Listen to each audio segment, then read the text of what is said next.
Article 13, Mitigating Circumstances. Paragraph 1. Those mentioned in the preceding chapter, when all the requisites necessary to justify or to exempt from criminal liability in the respective cases are not attendant. Paragraph 2. That the offender is under 18 years of age or over 70 years. In the case of minor, he shall be proceeded against in accordance of the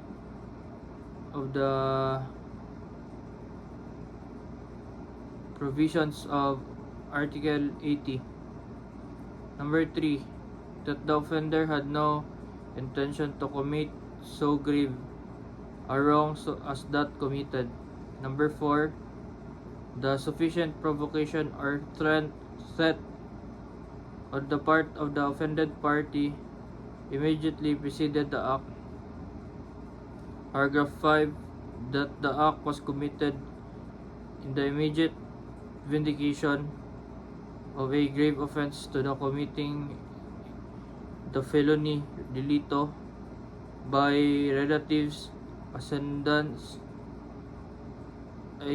by spouse, ascendants, relatives by affinity within the same degree. Paragraph 6. That of having acted upon an impulse so powerful as naturally to have produced passion or obfuscation. Paragraph number 7. That the offender had voluntarily surrendered himself in a person in authority or his agents, or that he had voluntarily confessed his guilt before the court prior to the presentation of the evidence for the prosecution. Paragraph 8.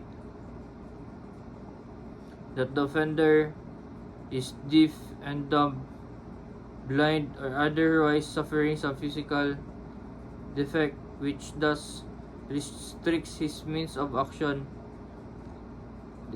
defense, or communication with his fellow beings.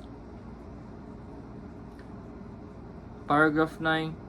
Such illness of the offender as would diminish the exercise of the will power of offender without, however, depriving him of the consciousness of his acts. Paragraph 10. And finally, any other circumstances of a similar nature and